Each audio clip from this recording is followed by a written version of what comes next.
Good morning, guys. Welcome to the vlog. If you're new here, feel free to subscribe. My name is Ray. My voice breaks because I'm a teenager boy.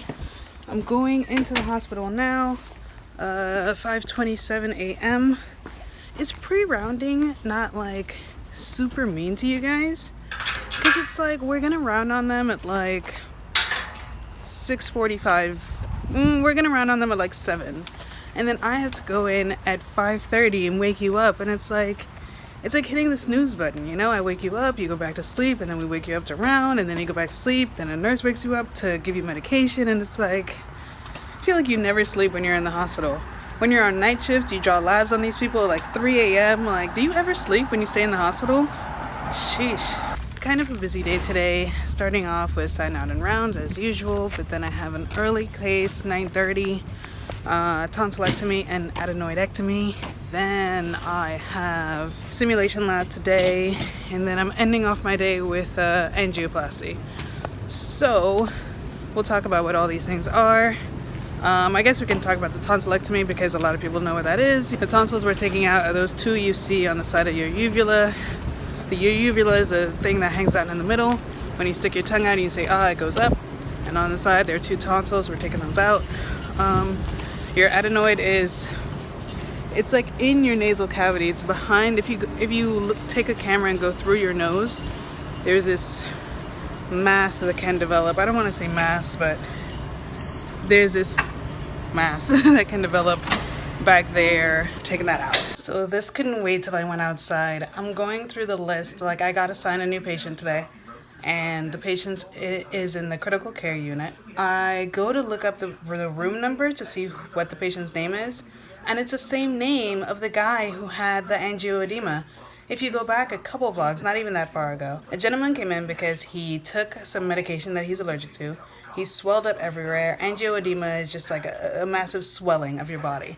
So his lips, his eyes, his throat, his entire face, his everything, especially the throat, swelled up. So he came to the emergency room. They tried to intubate him. Just a tube that goes into your trachea, which opens up into your lungs, and you can breathe through an external source. They were unable to do that because of all the swelling. They couldn't see the vocal cords, which is where the tube needs to go through to be able to get to the trachea. So after several hours, I think it was like 2 to 3 hours of trying, and he's struggling to get oxygen, they did an emergency cric in the emergency room, which was actually more than a trach, and when we took him to surgery, we just put a trach tube in it because it was in the proper location. Okay.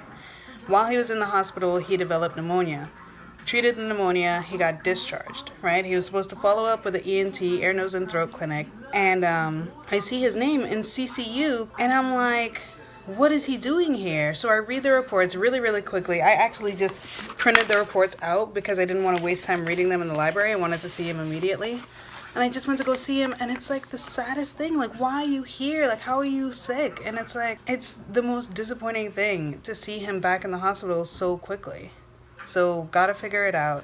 I don't know if it's necessarily a surgery case since he has pneumonia, but he's on 4 antibiotics right now. The ID doctor, the infectious disease doctor, is on the case. I'm going to be following this like a hawk. You get a connection to these patients. He was in the hospital for quite a few days. I followed him into surgery, out of surgery. I was going to follow him to the clinic because I work the ENT clinic. Okay.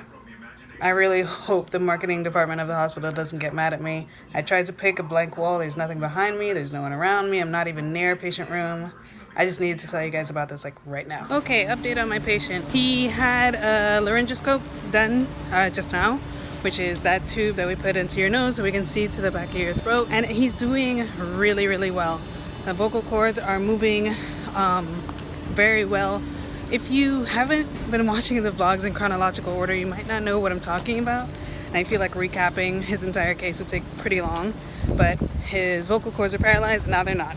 Basically, summary. He had some granulomas beneath his vocal cords, and those have now diminished. It was really just one on the right side, and that's diminished. So from the surgical point of view, he's good to go to a smaller trachea, a trach tube.